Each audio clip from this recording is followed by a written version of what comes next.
Oke, Jeep Lover kembali lagi bersama Startas 4x4. Kita ini lagi mau berbicara, mau interview bersama founder, orang yang legend. Beliau ini adalah seorang panutan lah di dunia off-road Indonesia. Beliau adalah Bapak Wijaya Kusuma dan Bapak Yuma. Ini eksklusif, kita punya kesempatan bisa berbincang bersama beliau di siang hari ini. Kita langsung aja bersama Wijaya Kusuma dan Wijaya Kusuma dan Yuma Wiranata Kusuma. Oke, selamat siang. Ya, selamat siang. Iya, selamat siang. Kita cuman mau bincang-bincang tentang bagaimana sih pertama kali UF itu ada di Indonesia. Jadi biar pemirsa tahu semua bagaimana sejarah berdirinya IUF di Indonesia. Bapak Yuma dulu, silakan. Silakan. Sebenarnya kalau ditanya ke saya memang ngikutin dari awalnya awal dari Off-road ada di Indonesia. Off-road di Indonesia. Dan mulai secara besar-besarannya itu sama Hill Climb Club Indonesia, ACCI. Iya. Itu tuh yang dibuat oleh Tantio sudah. Kita belum terdaftar di mana-mana. Jadi kita sebagai off-roader ya kita hanya ngikutin aja. Kebetulan beliau hobi off-road, tapi dasarnya dari pencinta alam. Terus kita nih diajak lah nemenin. Karena waktu itu ayahnya masih menjadi pejabat wakil presiden, jadi fasilitasnya banyak, gitu. Jadi kita diajak, boleh anak-anak off-road ya, siapa yang mau ikut berangkat, aja modal mobil, bensin diisiin, makan dikasih makan, nginep dikasih nginep. Jadi nemenin aja kayaknya. Nemenin beliau ya jalan-jalan. Karena saya pertama kali saya bersama Tinus, satu mobil sama Tinus. Terus begitu berlanjut lah, kita potong aja, kita berlanjut. Akhirnya ada penawaran dari teman-teman, terutama waktu itu Hari Anusi juga, terus dan teman-teman yang lain, untuk gabung di IMI. Makanya majuin kita ke Tantio, Mas, kita ini izin mau ini, waktu itu kan masih Tommy ya, tempat Tommy yang masih di ini. Kita diundang untuk jadi ini apa Pengurus ya. Pengurus. Pokoknya terdaftar lah istilahnya, mendaftarkan diri, mendaftarkan diri. Mendaftarkan diri di IMI. Di IMI, bahwa kita ini anak-anak off-road. Mas Satyo bilang, udahlah janganlah, nanti kamu di pingpong katanya. Oh masa iya, kan kita perlu untuk ininya, untuk apa ya, alasan dari ini itu kita perlu apa ya namanya, regulasinya dan sebagainya lah ya, untuk safety-nya lah ya. Nah akhirnya kita hanya memaksakan, terserah kalian itu yang ini. Ya, atur. Akhirnya kita berangkat lah, beberapa orang kita berangkat. Ternyata iya gitu kejadiannya di tentara besar katanya. Tuh kan dibilang. Jadi sempat mencoba juga. Mencoba, bukan dia nggak coba. Jadi diketawain sama Mas Tantio. Tuh kan saya bilang katanya, kalian kan jadi mental, bukan sekalian dipenuhin tuh katanya gitu. Jadi akhirnya ya nggak tahu gimana, pokoknya akhirnya kita kebingungan. Mulai kita tuh senang di luar Tantio, kita kan pengen punya event juga gitu, pengen ngadain barengan teman-teman, bikin teman-teman event. Tapi ternyata kata harus minta izin. Nah, minta izin lah ke IMI. Nah, akhirnya dikasih minta izin. Ini karena alasan dari ini ya, polisi mungkin ya, harus dari ada polisi, tapi harus ada dari ini juga sebagai dari otomotif. Ya udah berjalan sebegitu lah. Akhirnya kalau nggak salah kita akhirnya ada disitulah masuk ke dalam. Masuk di bagian Di bagian ada ini. khusus apa bilang ya? Ada divisi off-road. Divisi ya, divisi off-road adalah kayak di situ. Masuklah anak-anak di situ. Udah berjalan. Satu saat berjalan, kita kejegal oleh masalah dikit-dikit start apa? Kartu izin start. Kartu izin start itu kan macam-macam ternyata. Nggak bisa punya satu gitu. Kalau yang ini Masing-masing rally harus ada. Misalnya apa? Speed off-road beda lagi. Adventure mungkin beda lagi. Ya pokoknya terlalu banyak rumit lah ya. Duit terus lah ya urusannya. Nah dilihatlah kita anak off-road ini. Dan gitu bikin event, di charge, harus dibayar dulu sekian. Nah muncullah teman-teman ini. Udahlah bikin ini ribet nih, diduitin segala macam. Nah banyak aturannya segala macam. Sedangkan aturan tuh kita ngerti gitu loh, ya kan, kita yang ngejalanin kan. Ya itulah munculnya off-road. Jadi teman-teman ngumpul kayak ini di tempatnya hari Sanusi. Ya itulah hari kira-kira. Ya mungkin saya tambahin ya. Ini Saya tambahin. Nah, jadi kembali lagi sebenarnya bukan masalah apa namanya mereka tidak terima nih IMI-nya gitu. Tapi kembali lagi IMI itu mengacu pada regulasi VIA sama FIM. VIA untuk mobil, FIM-nya untuk motor gitu. Nah, VIA itu hanya mengakomodir yang kaitannya dengan rallycross kayak gini nih, rallycross, terus kemudian Dakar kayak gitulah, gitu. Nah, sementara yang namanya off-road itu cabangnya macam-macam. Nah, dulu itu anak-anak tahun-tahun ngembangin tuh kayak misalnya rock rolling, terus kemudian ada mud bogger, mud racing, terus kemudian ada soda race, ada score yang mengacunya regulasinya ke Amerika.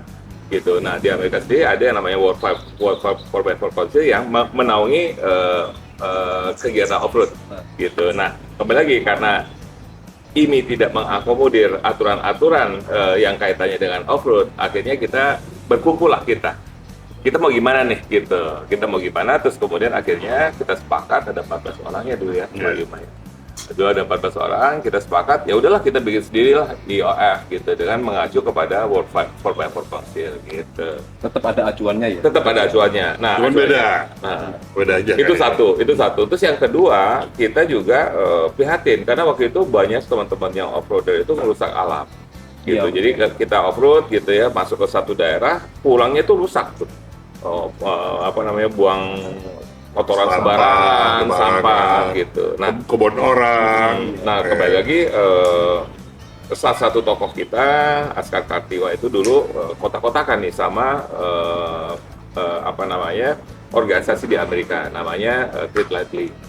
Treat Lightly waktu itu ketuanya namanya Kathy Megard yang dia menyarankan kita untuk masuk ke organisasi dia.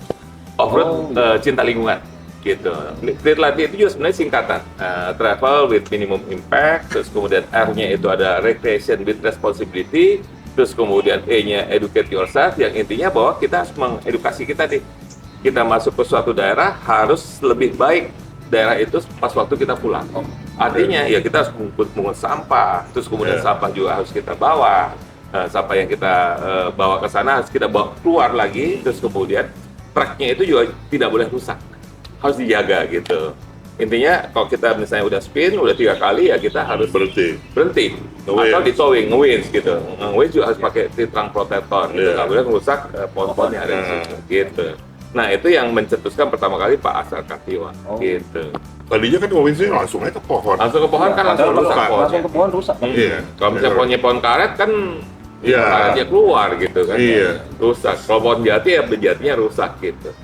Gitu. Nah itu kita mengeduket, maksudnya kita ngambil pengetahuannya yang dari Treat Lightly itu kita terapkan di IOF gitu. Dan pertama jadi kali limbah ilmunya dari Amerika. Ya, salah satunya. Enggak hanya dari Amerika, dari Inggris juga ya. Gitu. Nah itu kita ambil, kita adopt, kita terus kemudian terapkan di Indonesia untuk off-road cinta lingkungannya. Gitu. Mereka mempunyai regulasi, kita adopt, kita sesuaikan dengan kondisi Indonesia, kita terapkan di Indonesia. Gitu. Kayak rock rolling, kayak soda score itu dari Amerika. Soda. Gitu. Kalau yang rock rolling dari mana? Dari Amerika juga. Dari Amerika juga. Amerika juga. Gitu. Jadi waktu itu IMI nggak bisa mengakomodir. Tidak bisa mengakomodir karena dia ngasihnya ke film dan via gitu. Iya. Makanya Nggak ada, beda agama lah. Ya, beda agama, betul. Beda agama. Akhirnya Ya. tumbuh lah. Iya, itulah Iya. akhirnya timbul IOF. Dan akhirnya kita kumpul di Mirasari, ada 14 utusan, ada yang dari Bandung, ada yang ya dari Jakarta sebagian besar, dan kita ngundang tokoh-tokoh off-road lah. Tokoh-tokoh. Manito Amin dulu almarhum dari Sulawesi ya. Sulawesi, terus kemudian ada Pak Edi Sudarmadi dari Kalimantan, Basam, off-road, semua kita kumpulin lah gitu. Terus kemudian kita cetuskan IOF. Kita bikin anggaran dasarnya, terus kemudian kita daftarkan organisasinya. Gitu. Itu di tahun berapa? 1999 tanggal 22 November. November 1999. Masih apa kan? Kita yang bikin kita sapa. Terus ini ada pertanyaan yang kedua nih, Robot. Apa sih tugas utama IOF saat ini untuk dunia off-road di Indonesia? Mungkin bisa dijelaskan biar nanti khalayak off-roader di Indonesia ini bisa jadi lebih terang benderang. Jadi, ini ternyata tugasnya. Ya. Oh Jaya lah yang banyak keliling dia. Dia lagi banyak keliling nih. Iya. Benar. Dia memang lagi. Ya, pertama tugasnya IOF tentunya menaungi klub-klub yang ada ya, melakukan pembinaan. Terus kemudian melakukan pembinaan secara organisasi, secara regulasi, aturan tentang cara off-roadnya, regulasi, speed off-road, off-road racing, terus kemudian soda, skor, terus kemudian rock rolling, itu mesti disosialisasi. Ya tentunya harus mengakomodir inspirasi dari klub-klub yang ada di Indonesia gitu. Nah harapannya guyup lah. Dulu itu off-roader guyup banget gitu. Kita itu benar-benar pas waktu off-road kita rusak, kita dibantu. Saya dibantu sama Pak Yuwas sering gitu. Jadi kita selalu bertanding. Gotong royong. Tapi di waktu tertentu kalau ada yang celaka atau apa kita bantuin satu sama lain. Saya Baru bertanding lagi. Pernah mengalami tim saya tuh patah kakinya, dua-duanya patah. Dia memutuskan nggak ikut off-road. Pak Yu keluar langsung dari ujung Jaya waktu itu ya. Iya. Menolong yang kakinya patah itu, dia nggak ikut. Nggak ikut lagi karena padahal dia udah juara, udah leading gitu. Dia memutuskan untuk berhenti untuk menolong korban gitu. Padahal itu korbannya pada saat event ya? Iya, ada event. Saya di depan, dia di belakang, ditabrak sama teman sendiri akhirnya. Nah, beliau udah leading waktu itu gitu. Nah, akhirnya kita memutuskan keluar dari arena pertandingan, kita bawa korban ke Bandung. Gitu. Karena ada rasa kekeluargaan. Nah, itulah. Mementingkan nyawa daripada juara. Nah, saya ngarepin sampai saat ini akhirnya begitulah. Itulah yang dianut lah gitu loh. Itulah kenapa saya ikut AXR.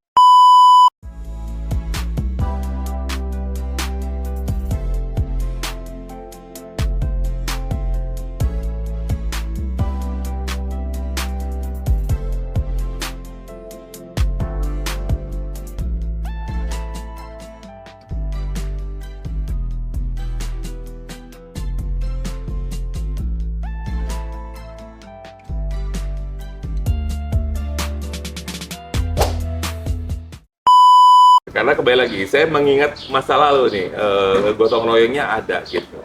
Gitu, itu salah satu alasan kenapa saya. Di sana ada ya? Begitu juga modelnya. Orang Jepang tuh bantu kita bener gitu. Makanya bagus lah. Berangkat ke AXR ini ceritanya pengen menumbuhkan lagi menumbuhkan lagi kekompakan, guyup kekeluargaan, gotong royong, terus kemudian juga menerima aspirasi dari teman-teman gitu dan guyup gitu. Pinginnya Ya lah. Persatuan Indonesia. Persatuan Di Pancasilanya. Dan itu hampir-hampir hilang sekarang. Hampir hilang. Sekarang memiliki di sini. Nah, harapannya jangan sampai organisasi ini dibawa ke politik juga, gitu. Betul. Harus netral lah. Gitu. Gak bahaya, tak? Masalah kemudian pengungsian itu berpolitik silahkan, tapi kembali lagi jangan dibawa politik itu ke dalam organisasi. Gitu. Itu bikin rancu. Gitu Pak Yo, benar nggak? Betul banget. Ada tambahan Pak Yo, Pak? Mungkin ada tambahan. Kalau menurut saya ya, semoga teman-teman ini sebelum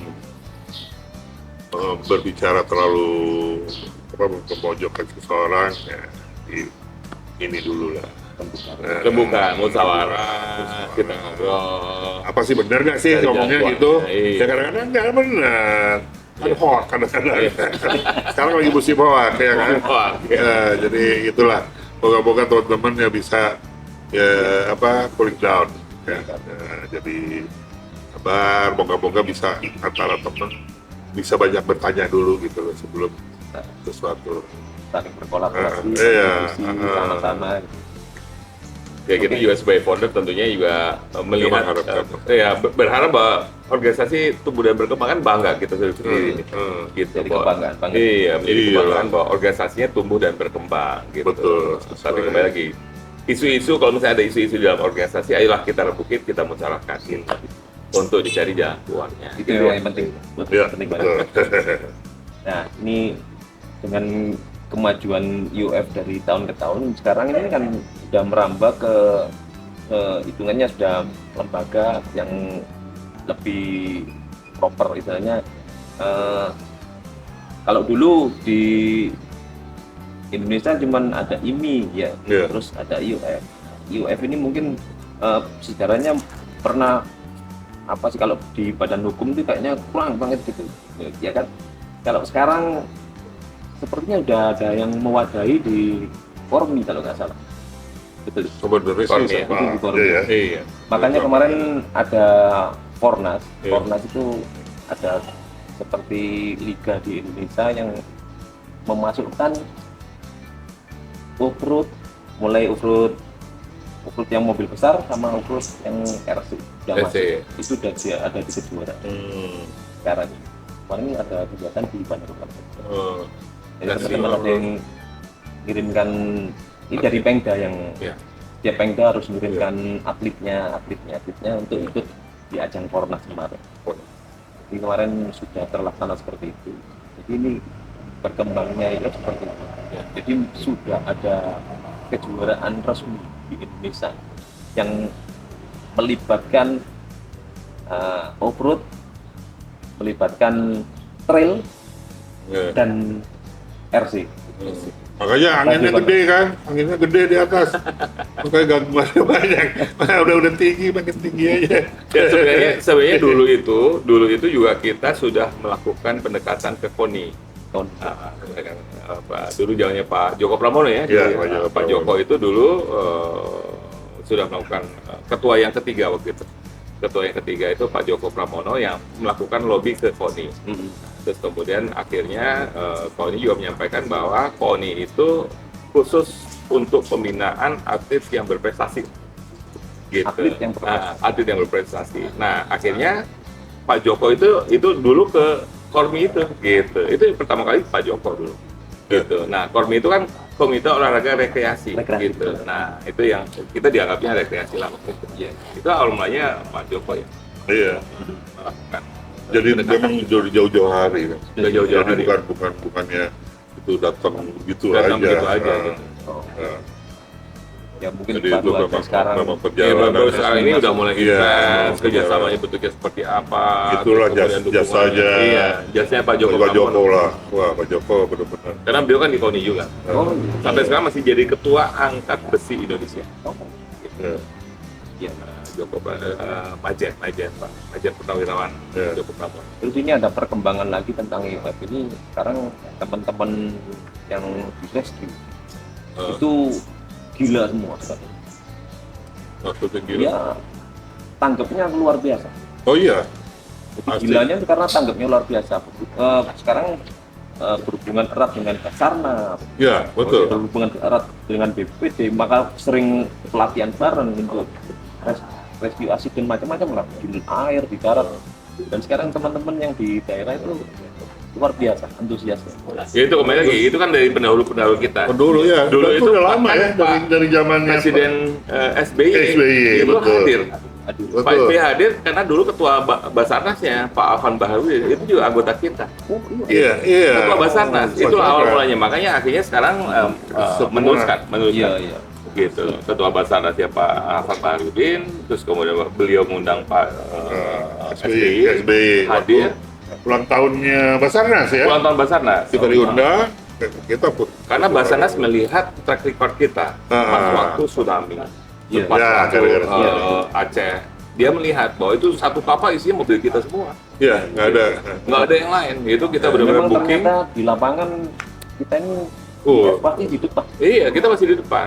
Dulu Karena kita fasilitas yang kita punyai dan kebiasaan-kebiasaan anak-anak yang udah ngejalanin, nggak ini lagi, nggak canggung Punya lagi. armada perintis itu. Nah, betul. Mobil lain tsunami bisa itu masuk. kita bawa 51 mobil, satu Tsunami Aceh. Aceh. Ya, Dan kurang satu lebih. kapal perang isinya mobil kita semua. Gitu. 2 kali ya pengiriman kalau nggak Dua salah. kali.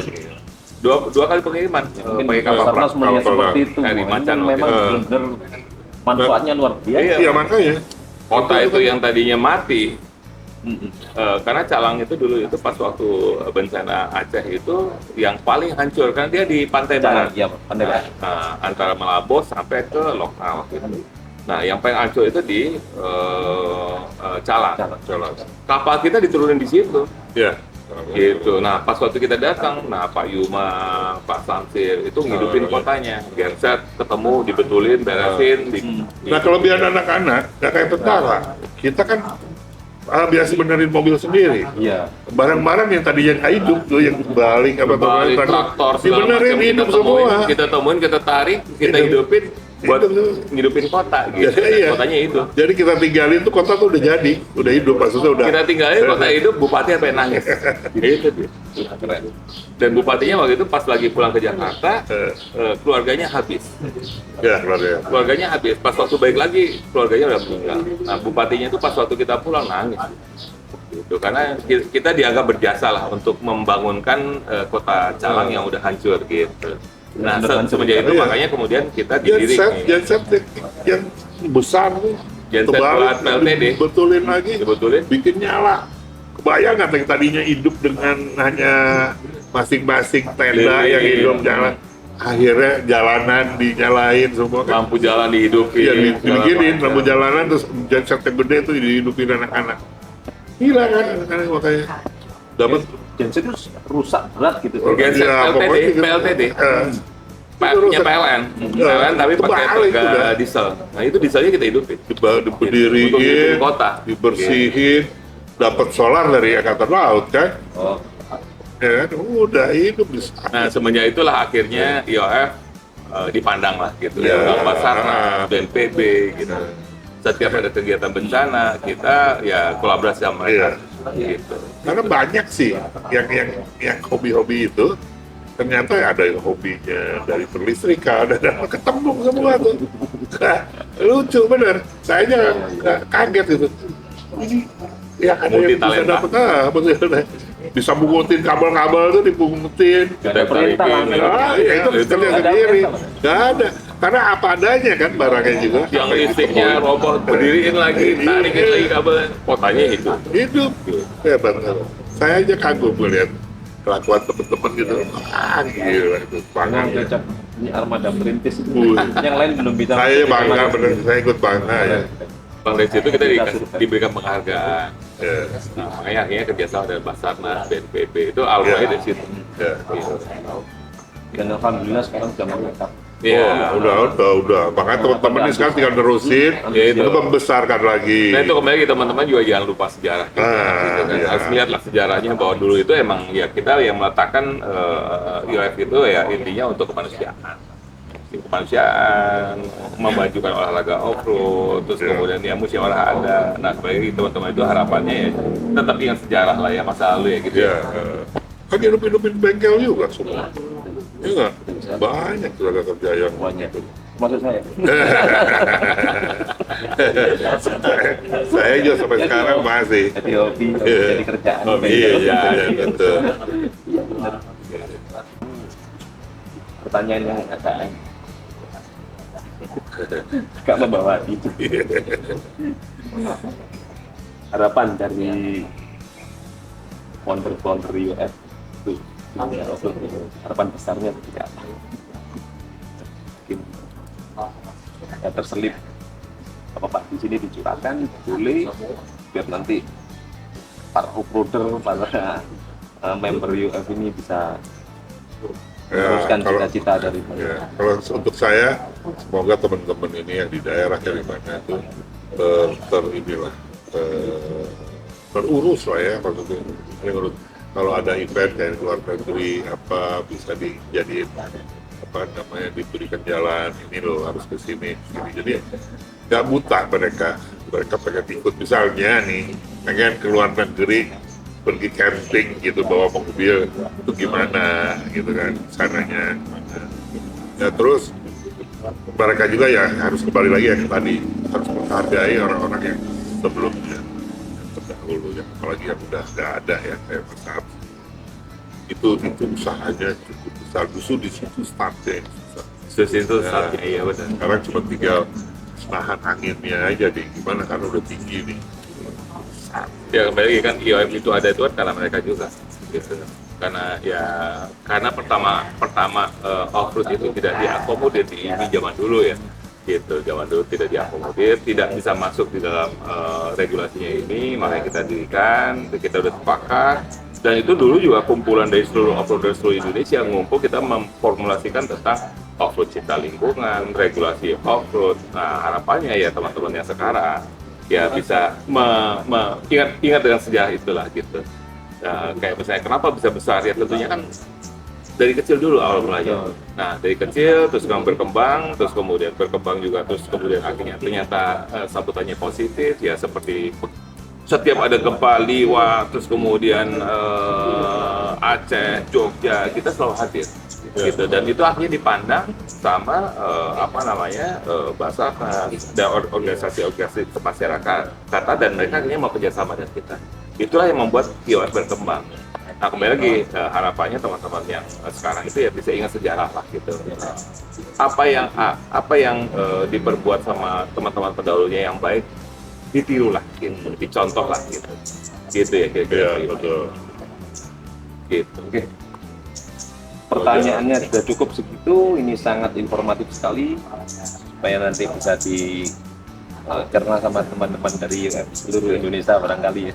Insya Allah. Oke, sekian teman-teman dari Jeep Lover. Kita sudah berbincang banyak dengan founder IOF Indonesia, Indonesian Off-Road Federation. Ini founder-foundernya beliau ini. Mereka yang bagian dari yang memprakarsai. Untuk itu, jangan lupa kita harus tahu sejarahnya. Itu pesannya. Oke, Off-road, go. Oke.